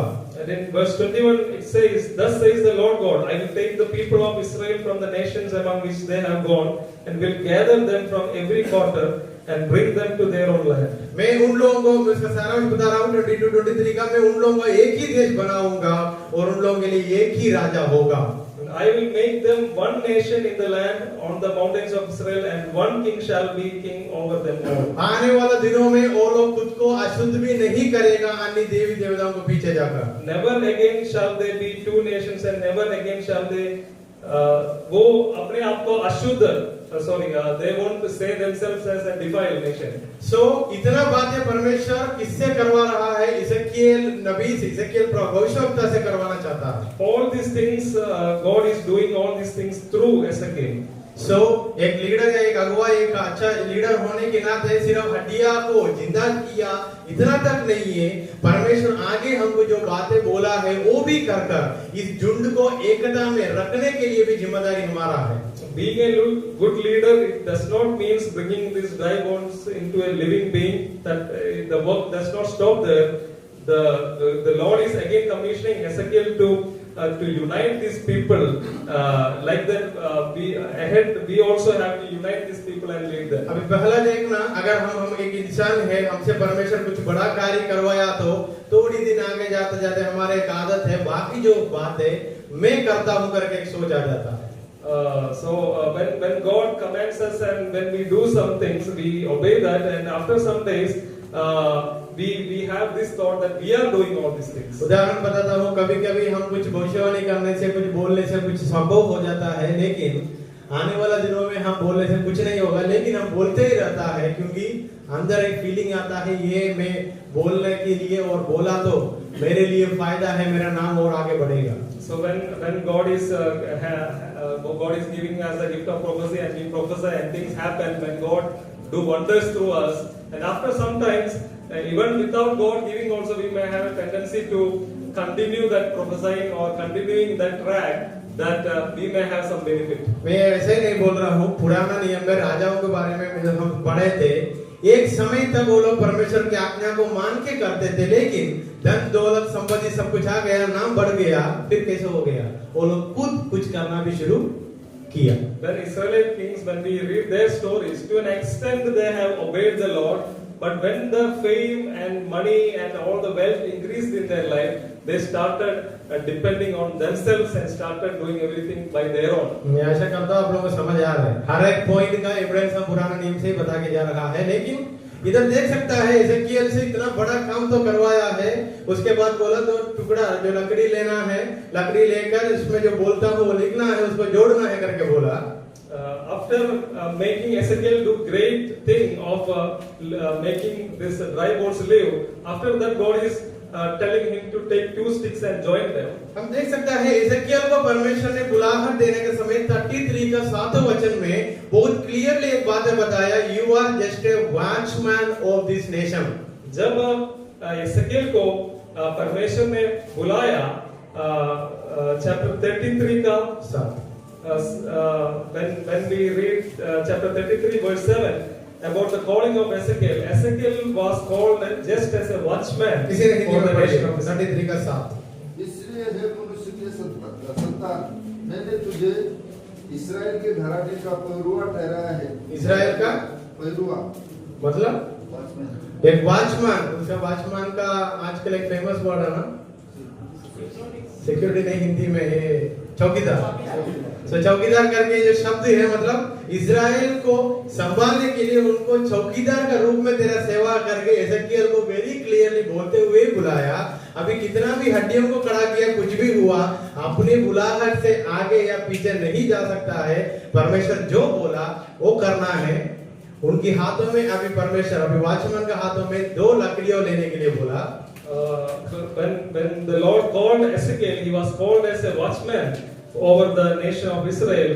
Whatever things that God is great God, whatever great things God may do through Ezekiel, his calling, he cannot move from his calling as a watchman. Whether it is great or small things, whatever God calls him, he has to stick on to इसमें that. से हम भी सीख सकता है। हमारा बुलाहट को अच्छे से समझ के हम कब सेवा कर रहे तो कितना फेम आने पाए, पैसा आने पाए, कुछ भी आने पाए, बुलाहट और हमको नियुक्त किए हुए स्थान को हम वैसे ही संभालने की जरूरत है। From this we need to understand that whatever comes in our way, whether we do great things or small things, when we get great fame or wealth, we need to always stick to our calling and the place God is placing us. मतलब परमेश्वर इनको बोला, they were 2 nations, they divided into 2 nations, but no longer they are 2 nations, they are 1 nation, and I am their God. And God is speaking to Israel, Ezekiel, that Israel, they were 1 nation, they were divided. Now they are like 2 nations, but now God is seeing them like 1 nation through this joining of 23 का second part पढ़ रहा, वहां पढ़ के देखिए, वहां ऐसे भी 23 का second part. Please read verse. परंतु मैं उनको उन सब बस्तियों से जहां वे पाप करते थे निकाल कर शुद्ध करूंगा और वे मेरी प्रजा होंगे और मैं उनका परमेश्वर होऊंगा। वहां लिखा है बैक स्लाइडिंग, पुराने जीवन में जितने जगह पर गिर गए थे वहां सारी जगहों से मैं उन लोगों को वापस लेके आऊंगा। God is talking about Israel that I will save them from all the apostasies into which they have fallen and will clean them. Then they shall be my people and I will be their God. अभी जो हड्डियां थे वो multitude हो गया, army हो गया, वो प्रजा या आर्मी किसकी आर्मी के समान बनाऊंगा करके परमेश्वर ने बताया। So we see the dry bones becoming a great army, and we can see there also whose army is this. वो परमेश्वर का आर्मी या सेना का समान मुझको और आपको परमेश्वर वैसे ही वो सूखी हुई हड्डी की तरह ही उससे लेकर एक अच्छा जीवन देकर खड़ा किया। Like God turned these dry bones to this great army, God has made us dry bones. We were dry bones, but we were also made into a great army of the Lord. 24 में लिखा है मैं उन लोगों को एक अच्छा चरवाहा को भी दूंगा। When we read 37 verse 24, God is telling that I will give them a good shepherd. वहाँ दाऊद राजा होगा करके लिखा है। इसके बारे में इसका फ्यूचरिस्टिक फॉर्म में पढ़ के देखा तो जैसा हम मैं और आप आज यीशु मसीह को जानकर उनको स्वीकार करते हुए इस उद्धार को हम पाया, उसके बारे में वहाँ बहुत अच्छा से लिखा है। Here it is written about the King David and the future shepherd. We see that it is about it is about us. We also were saved by the Lord and we are also joined to this flock. सिर्फ उद्धार पाकर हमको ऐसे ही छोड़ने के लिए नहीं, वो हड्डियों को चलाने के लिए एक चरवाहा को भी दिया, एक अच्छा चरवाहा। It is God is not only making these dry bones into a living army. God is also giving them a shepherd to lead them. अभी वापस वो चरवाहों का हाथों में जो स्टिक होगा, जो लकड़ी होगा, उसके बारे में सोच के देखेंगे। And now we will think about the stuff, the rod that a shepherd will have. वचन में तो नहीं लिखा है, लेकिन चरवाहा के बारे में पढ़ के देखने के समय अध्याय साम्स 23 में भी लिखा है, उनका हाथों में शत्रु को डराने के लिए एक तो होता है, हमको चलाने के लिए भी एक तो होता है। So here it is not written anything about stuff, but normally in common way when we think all the places where we see shepherds in Bible, we see a rod or stuff in their hand. कभी-कभी एसेकिएल के समय परमेश्वर हमसे भी लकड़ी को लेने के लिए बोलते हैं और बोला भी है, लेकिन बांधने का काम छोड़कर उसको ब्रेक तोड़ने का काम हमसे ज्यादा हुआ होगा, सोच के देखा। कई बार when we see at our lives also, many times like Ezekiel, God has commanded us also to take these sticks in our hands and to join them, but instead of joining these sticks, many times we have broken them again. ये जो लकड़ी को हम हमारा शब्द बोलने का शब्द या हमारा काम या हमारा कुछ भी हमारा जीवन में हम करता है, उसकी समान देखा तो मैं कुछ परमेश्वर की बातें सुनकर कुछ लिया हूँ, एक डिसीजन को, कुछ बातें बोल रहा हूँ या मैं कुछ बातें हर दिन बोल रहा हूँ, उससे लोग टूटे हुए लोग जोड़ते जा रहे हैं। जोड़ने वाला लोगों को में दो अलग अलग तरह करके सोचने की जरूरत है। So what is happening through our ministry also, when God is speaking to us and God is ministering through us, what is the result of that ministry? We have to see that through our words and through our ministry is broken people coming into unity, into a one people of God, or we are again leading people to more brokenness. ये हम आज बहुत organisation में वो जगह पर देख सकता है। शुरुआत अच्छा था, लेकिन शुरुआत में बहुत बड़ा काम तो किया है, हड्डियों को जिंदा किया, लेकिन एक लकड़ी का छोटी काम में आते आते परेशानियां या कुछ टेंशन आकर इवन पूरा सेवा ही बंद होने के अवस्था। When we see the stories of great organizations and some groups, in the beginning they might have done great things for the Lord, but coming to the smaller things, they have become words in the sight of the Lord. उदाहरण बताया तो आप बैल बकरे के चना का चलाने के समय जहाँ लकड़ी से मारने की जरूरत नहीं है, वहाँ एक खींच के दिया तो वो बैल क्या करेगा तुरंत? So instead of giving a small spat on that animal, a small hit on that animal, if we hit hard on a sheep or a buffalo, what will happen? मैं बोल रहा था कभी उनको मारने का जरूरत भी नहीं है, परमेश्वर उनको मारने के लिए नहीं बोला, लेकिन हम हमारी गुस्सा या हमारी सोच की वजह से हम मारते हैं, तब क्या होता है? मैं वो जगह पर देखा हूँ, वो तुरंत वो दर्द की वजह से इतना दूर भाग जाता है, झुंड को छोड़कर भाग जाता है। शायद आप लोग देखा होगा, नहीं तो बाद में जाकर एक्सपीरियंस कर सकता है। मारने का जगह मारा तो ठीक है, जहाँ नहीं मारना है, मारने की जरूरत नहीं है, लेकिन वो लकड़ी को गलत तरीका से इस्तेमाल किया तो वो झुंड को छोड़ के भाग जाएगा। Many times our life is like God might not told us to hit the flock, but in our anger, what we do, we hit the flock, the sheep very hard, and with the pain, this sheep or the animal may go astray from the group. इसलिए मैं शुरुआत में दिसंबर का कुछ बातें याद दिलाए, जैसे मूसा के जीवन में हुआ करके, जो बातें मैं भी सीखा था। मूसा ने आते आते क्या देखा, लोग मूर्तियों से आराधना कर रहे, परमेश्वर ने जो बातें दिया था वो क्या कर दिया मूसा ने? परमेश्वर ने उनको जब आज्ञा को दिया था, उसको तोड़कर या उनकी गुस्सा में कुछ करने के लिए तो नहीं था, लेकिन अपने इच्छा, अपना सोच विचार, इमोशन की वजह से कभी कभी हो जाता है। So that's why I was reminding you in December about the story of Moses and the broken tablets. What God told him to do, he was not able to do because of his anger. He was breaking the tablets, the thing that was given to him by God. हमारा जीवन में भी हम इसमें से बहुत बातें सीख सकता है। बहुत बड़ा काम पुराना समय में किया करके नहीं, अभी भी छोटी मोटी काम में परमेश्वर के लिए कर रहा हूँ, या वो पूर्ण विश्वास से जो बातें मुझे करने के लिए बोला वही कर रहा हूँ या नहीं, हम खुद से सोचने की जरूरत है। We might have did great things in the past days, but that is not the important thing now. If the Lord says very simple and very small things for us to do, like here Ezekiel was called to join the sticks, do it faithfully. शायद graduation के बाद या इस सेवा के बाद और आने वाला दिनों में परमेश्वर हमको लेके तो चलाएगा, लेकिन ऐसे वाला जगह पर खड़ा किया तो अविश्वास नहीं करना, इधर कुछ नहीं होगा करके पूर्ण विश्वास करना, एसेकिएल के समान। जो बातें परमेश्वर जानता है वो जरूर करेगा। If God is placing after our graduation, God is going to place us or lead us to a very hopeless situation or a ministry place, don't be discouraged. But पूर्ण रूप से विश्वास कर वहाँ जो करना है वो करने की जरूरत है। But by completely trusting in the Lord, do what the Lord want to do there. कितना समय तक परमेश्वर हमको वहाँ रहने के लिए बोला, वहाँ रहने के लिए जरूरत है। The time that God has given us to stay in such ministry places, be there until God gives you guidance. क्योंकि वो जो बातें जानता है और हमारा कर्तव्य, हमारा प्रयत्न ये है इस ट्रेनिंग का समय में, परमेश्वर जो बातें जानता है उसको हम भी जानने के लिए हम भी दौड़ रहा है। So, what is the purpose of all this training? This training is to that we should understand the heart of God. What the Lord knows already, we need to trust Him and to understand the heart of God. और एक बार दोहराता हूँ, परमेश्वर जो बातें पहले से जानते हैं उसको जानना है, उनका हृदय को हम जानने की जरूरत है। इसलिए हम इस पर्सनल स्टडी या इस टाइम पे हम में और आप आए हैं। Once more we are repeating this thing, that what is the purpose of our training here is God already know the things. God has a plan and He knows already the things, and we are here getting trained to know the heart of the Lord and know what the Lord already knows.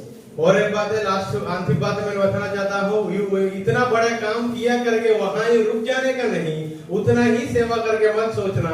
अभी जो भविष्यवाणी करने का बात है 38 onward, शत्रुओं के सामने जाकर भविष्यवाणी करने की जरूरत है। So the Ezekiel's ministry is not ending here. The next ministry entrusted to Ezekiel is to go to the enemies and prophesy against them. वो हड्डी से सेना तक, और सेना इसलिए बनाया, ये कंफर्टिंग जोन नहीं है, वो सेना युद्ध लड़कर ही आगे जीने की जरूरत है। In the beginning of 37th chapter, He is placed among the dry bones, and the dry bones, the Lord made them to an army, and this great army, this living army is not to be in a comfort place. The next thing, they have a battle ahead.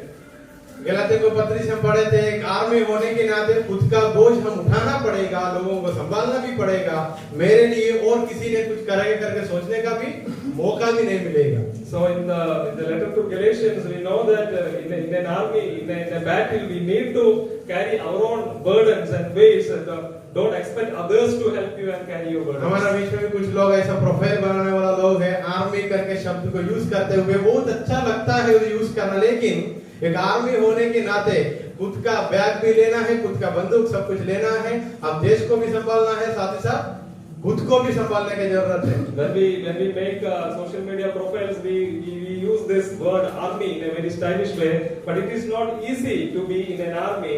A soldier should take his own load, his own all the weight that he has to carry for the battle. अभी question, इतना करने के बाद हमारा फायदा क्या है और मुझको क्या मिला, या एजेकियल को क्या मिला? So the next question is, after doing all the things that Lord has told him to do, what is the benefit that Ezekiel has from all this? I think he did उन्होंने और ज्यादा कुछ expect नहीं किया होगा, क्योंकि उनको बुलाहट से ही बोला है, उनका स्थान क्या है, उनका बुलाहट क्या है। Maybe Ezekiel did not have expected much from the Lord, because in the beginning of his call itself, he understood that what is his calling, to be a watchman. That is the same with my life and your life. मेरा और आपका जीवन भी वैसे ही है। Yeah, this is the same with us and you. एक बार हमको बुलाकर परमेश्वर ने एक जगह, एक अच्छी जगह पर खड़ा कर कुछ करवाया, तो समझना मेरा जिंदगी इधर सिर्फ रुकने के लिए नहीं और आगे जाने का है, लेकिन मेरा बुलाहट उन्होंने जो बताया वो करने का ही है, मेरे लिए फायदा ढूंढने का बिल्कुल नहीं है। When the Lord calls us and entrusts us some ministry, it is not that our life and ministry is going to stuck into one place. We have to move forward according to the word of the Lord, but the basic we need to stick to our basic calling that God has. So उन्होंने एक चौकीदार की समान सेवा किया, जो बातें परमेश्वर बोलने के लिए बोला वो किया और आगे बढ़ा। अभी उनका सेवा है शत्रुओं के सामने जाकर परमेश्वर का भविष्यवाणी करने का। So we have to when we look at the life of Ezekiel, God is entrusting him different things to make the dry bones live, to join the stick. Now he is called to prophesy to the enemy. Different ministries God is calling him to do, but the basic calling is to be a watchman. अभी ये मैं बताना चाहता हूँ, उसके बाद में वो जो अच्छा चरवाहा जो यीशु मसीह हमारा जीवन में है, वो किसी का बीच में डिवीजन या किसी के बीच में सेपरेशन लेके आने के लिए नहीं, वो सबको इस राज्य में जोड़ने के लिए इस सेवकाई, इस वॉचमैन का सेवकाई परमेश्वर मेरा और आपका हाथों में आज दिया है। We have Jesus as our good shepherd. It is not to break the people or divide the people, but unite the people, like Ezekiel was called to be a watchman. Ezekiel का किताब उसका अंतिम अध्याय में, उसका अंतिम अध्याय का अंतिम वचन की कुछ बातें 48 का लास्ट वचन पढ़ के देखा तो वहां कुछ बातें लिखा है। When we come to the last chapter of Ezekiel 48, the last verses, it is written like this. वहां वापस एक रीयूनिफिकेशन, वापस एक पुनर्स्थापित के बारे में बहुत अच्छा से कितना लोगों को कितना जमीन है सब लिखा है। So here in the last chapter we see the details of a restoration that is happening in उसका the people. अंत ऐसा है यहोवा शम्मा बोल के पूरा का पूरा किताब बंद हुआ। So at the last the word we see here is Yehovah Shammah. That word is seen here at the chapter. इसका मतलब बताया हिंदी में क्या लिखा है? The Lord is there बोल के पूरा अध्याय पूरा किताब को समाप्त किया है। उसका हिंदी में क्या लिखा? यहोवा शम्मा, एक ही था परमेश्वर का इच्छा जब इज़राइल को सेवकाई के लिए बुलाया। So when Ezekiel ends this book, it is written the book is ending with this word Yehovah Shammah. The Lord is there. This is denoting that this was the purpose of the Lord when Ezekiel was called. चमत्कार करवाने का, भविष्यवाणी करवाने का, लोगों को जोड़ने का, हड्डियों को जिंदा करने का, सारी चीजों का बीच में बहुत जगह पे लिखा है। वो लोग मेरा प्रजा है, मैं उन लोगों का परमेश्वर हूँ, मैं उन लोगों का परमेश्वर हूँ, मैं उनका बीच में निवास करना चाहता हूँ। So this was the purpose of God when God called Ezekiel, and He was telling him so many things to make the dry bones live, to join the stick, and to prophesy to the enemies. This was the purpose that the Lord may live among His people, and the people may be His. और ये दो लकड़ी के बारे में बोलने के समय मुझे और एक बात याद आया था। आज के कॉन्टेक्स्ट में बताया तो एक व्यक्ति को हम इस राज्य में, परमेश्वर के राज्य में फिर इस यूनिटी में लाना है, तो जो सुसमाचार मैंने और आपका हाथों में दिया है, पुराना नियम एक नया नियम एक पूरा हम समझकर एक व्यक्ति से परमेश्वर जैसा बोलने के लिए बोला वैसा बोला तो वो भी इस राज्य में जुड़ेगा। When we talked about the two sticks, joining of two sticks, one more thing I have to add to that. It is the ministry that we have is to restore the people into the kingdom. It is like joining these sticks. We have the gospel in our hands, and it is with this gospel that we have to restore the people who are broken to this kingdom of God. इसलिए मैं और आप इधर आकर पूरा Bible को अच्छे से पढ़ रहा है। ये उत्तर हम हमारा दोस्त लोगों से बोला तो भी उनको समझ नहीं आएगा। This is the purpose that we are getting trained here, and if we say this to our friends also, they may not understand this. इसलिए पौलुस ने लिखा जो लोग नष्ट होते जाता है उसका सारांश बता रहा हूँ वचन का, उनके लिए इस क्रूस की कहानी एक मजाक की कहानी है। The people who are perishing, for them when the word of this cross is foolishness. But in the end अंत में वो लोग भी बताएगा, yes ये परमेश्वर के बारे में मैंने सुना था, ये सच है। But at the end they will realize that the word that they heard about the Lord, it was true. वो लोग भी हमको देख रहे बताने पाए इन लोगों का बीच में वो परमेश्वर है। So let them also see us and tell about us that the Lord is in their midst. So सुबह से लेकर हमने बहुत बातें अच्छे से पुराना नियम को सीखकर वचन को देख कर आया। वो जो दो लकड़ियों को लेने के लिए बोला, वो लकड़ियों से हम लोगों को जुड़ने के लिए है, तोड़ने के लिए बिल्कुल नहीं। So we were discussing about many things from the Old Testament. Here then we saw about the binding of the sticks also. This binding, this tells us we are not called to divide the people or break them. We are called to join them, bind them, and bring people into unity. वो unity परमेश्वर के राज के unity के बारे में हम देख सकता है। वो परमेश्वर के राज्य में लोगों को जोड़ने का सेवकाई मेरा और आपका हाथों में है। And this also reminds us that we have this ministry of joining, bringing people, the lost people into the kingdom of God. ये भी बोलना चाहता हूँ उन लोगों को जोड़ना है तो हम पहले जुड़कर जीने का जरूरत है। So if we have to bring the lost people into the kingdom of God, we have to join them to the kingdom of God. First, we should be bound to this kingdom. We should be living such a life. ये बातें हमारा शत्रु बहुत अच्छा से समझकर आजकल बहुत ऑर्गेनाइजेशन को, बहुत मसीह लोगों को तोड़ते हुए जा रहा है छोटी-छोटी बातों पर।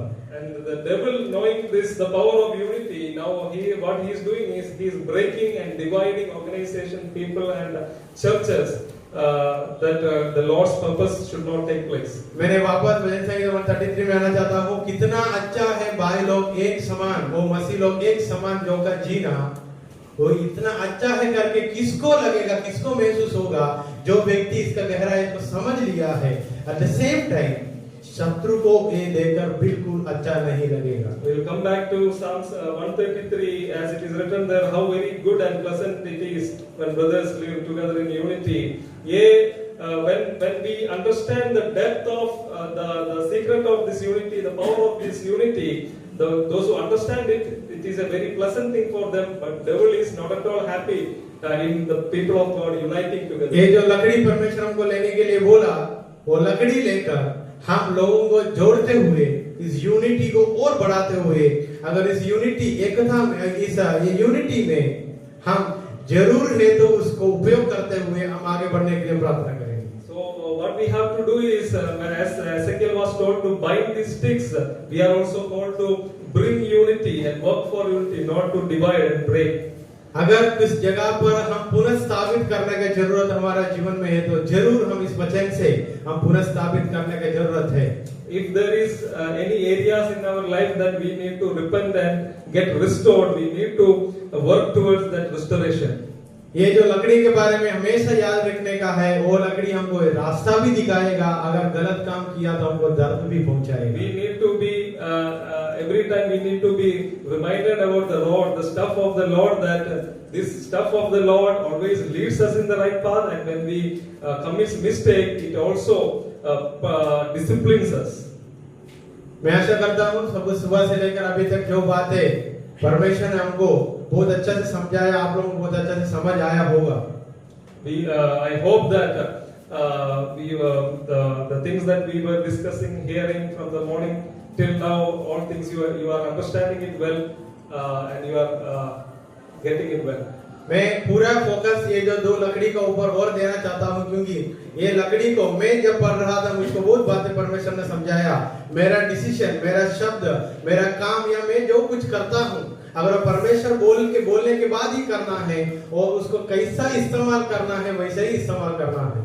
When I focus on this joining of these two sticks, what I understand is whatever I do, whatever I speak, whatever ministry I do, that should result in joining people, binding things, not to break it. जैसा दो दिन पहले मैंने कुछ लोगों को बुलाकर separate बात करने का समय तक मेरा जीवन में बहुत डाउट में बहुत बात था, लेकिन इस वचनों में से बहुत बातें मैंने सीखा, कैसा किससे कैसा होना है करके परमेश्वर ने बहुत अच्छा से मुझे सिखाया।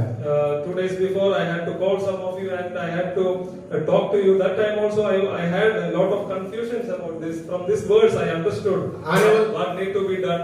इसलिए मैंने बोला सबसे पहले हम इज़राइल का समान सोचने का है, उसके बाद वो हड्डियों की समान सोचने का है, उसके बाद एक लीडर, एक स्टूडेंट की समान हम बैठ के सोचने का है। So from this message, that's why I was telling you that first of all we have to relate ourselves with Ezekiel. We have to place us in the place of Ezekiel. Then we have to compare ourselves with the dry bones. Then we have to see ourselves as a good leader and a student while we are going through this training. So before we conclude and हम बंद करने से, समाप्त करने से पहले, प्रार्थना करने से पहले मैं एक बात भी बताना चाहता हूँ। आने वाले दिनों में हम इस बात को बहुत अच्छे से जानकारी करके रखना है। इस यूनिटी परमेश्वर की हुजूरी में हम इस यूनिटी, सच्चा एक भाई भाई का यूनिटी या बहन बहन का मसीह झुंड का यूनिटी हम हमेशा मेंटेन करना है। हम अलग अलग डिसीजन में गया तो शैतान वहां आने के लिए मौका हमको दे रहा है। So by this message, what I meant is, in the coming days, we need to go in unity, in one purpose and with one goal. And if we have our own decisions and our own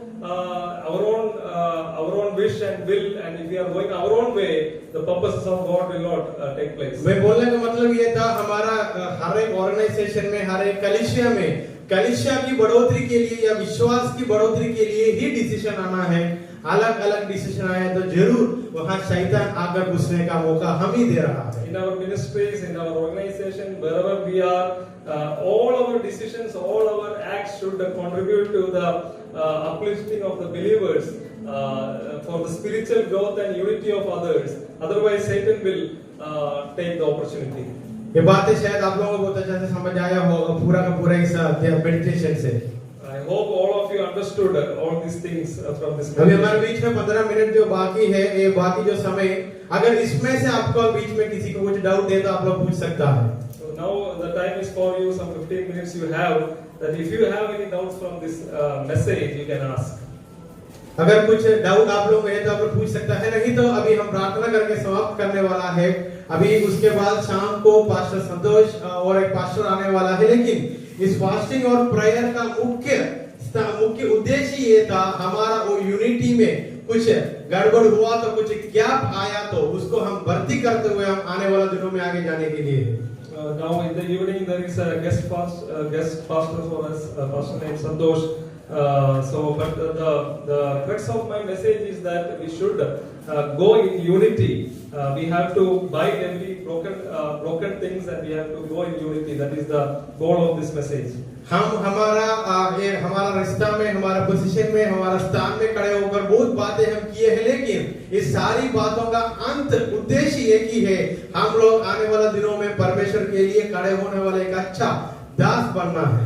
So what is the purpose of all these things? We have told so many things from here, from our place, our position. We have told lot of things here. But what is the purpose of all these things that we are doing? That we have to become faithful servants in our ministry. इधर जो बातें हम decision में लेता है, सब बातें मैं मेरा वाइफ को भी बताता हूँ, बताने के समय वो हमेशा एक बात मुझे तो याद दिलाती है। So when I share with my wife all the things that are happening here, she always remind me of one thing. हमारा प्रार्थना का सिस्टम बदला करके मैंने कल बताया, उन्होंने तुरंत जब मैंने वहाँ मीटिंग के लिए गया था उनकी कॉलेज में, वो मुझे तुरंत एक ही बातें पूछ रही थी, तूने सबसे पहले किया था क्या जब बाइबल कॉलेज में था करके। So when I shared with her about the new system that we introduced about our prayer, she was asking me what you were doing in your college days. मतलब मैंने एक बात तो अच्छे से समझ लिया, मेरे लिए भी वॉचमैन या मुझे वॉच करने के लिए बहुत लोगों को परमेश्वर और बढ़ाया है। मेरे लिए मेरा जीवन को वॉच करने के लिए वॉचमैन के समान परमेश्वर और किसी को भी और जोड़ा है। And I understand that God has appointed one person as a watchman over my life also.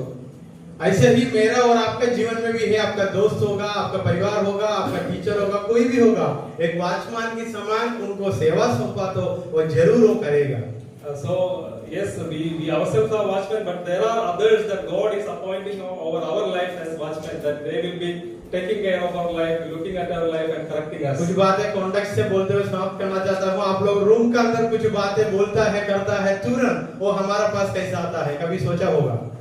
You might have wondered that how the things that are happening in your rooms that we come to know about that. आजकल तो किसी ने बोलने की जरूरत नहीं, कुछ लोग YouTube में डालता है, कल किंग चिल्ली का कुछ बना के खाते हुए तुरंत YouTube में है। तो मतलब हमारा बीच में भी एक बात है, एक दूसरों का वॉच करने का एक तरीका। Nowadays nobody needs to tell us to understand the things. You yourself post in this YouTube or in your social media posts. कभी-कभी ये फेमस होने के बाद जो व्यक्ति वो वीडियो में है उनको पता चलेगा। Many times what happened, the person who is in that video, after the things goes viral, then only that person himself come to know. मैं बोलते हुए इसे समाप्त करना चाहता था, एक दूसरों से वॉचमैन में और आप बने हैं, इसलिए किसी को ऊपर नफरत रखने का, गुस्सा करने का, उन्होंने मुझे वॉच किया कर उनका गलत बात उन्होंने नहीं किया, वो बातें बोलने का कुछ भी नहीं हो सकता है, क्योंकि we all are watchmen to each other. So we are here and we are watchmen to each others, and there should not be this misunderstanding that the people are talking wrong reports about us. No, we are watching each other, and everything have its own evidence. So we are watchmen over others, and there is nothing wrong things that are reported. ये बात तो अभी पक्का है, किसी को इस वचन आज सुबह से लेकर अभी तक जितना वचन परमेश्वर ने हमको दिया, इस वचन में कोई डाउट नहीं है। I hope that you don't have any doubt at the message that. हाँ, ये वचन परमेश्वर मुझे जब वचन संहिता 133 दिसंबर में दिया था, उसका मतलब क्या है मुझे समझ नहीं आया, लेकिन अभी आज सुबह मैंने सार से भी बताया, आज सुबह से लेकर परमेश्वर ने कुछ बातें मुझे बताया, वो बातें मैंने आपके सामने आकर बताया। I was inspired from this Psalm 133 in December itself. That time I do not know the purpose of this word that has come to me, but now this morning when I was meditating, I understood why the Lord has given this psalm to me. So वो मूसा की बात से लेकर इधर तक जितने बातें परमेश्वर ने मुझे सिखाया, वो मेरा अनुभव में मैंने महसूस भी किया, और अनुभव से मुझे परमेश्वर ने सिखाया, मैंने आप लोगों को बताया था कि आप लोग आने वाले दिनों में इसको देखकर इस वचन आप लोगों का वाचमान है करके समझकर आने वाला दिनों में जीने पाए। So the things that we were discussing from the life of Moses till here, all these things, it is for this that I myself have experienced all these things, and from these things we also should learn and become faithful servants of God. So अभी brother Shambhu आगे अगर प्रार्थना करेगा, प्रार्थना करने से पहले आगे हम सब लोग खड़े हो जाएंगे। Now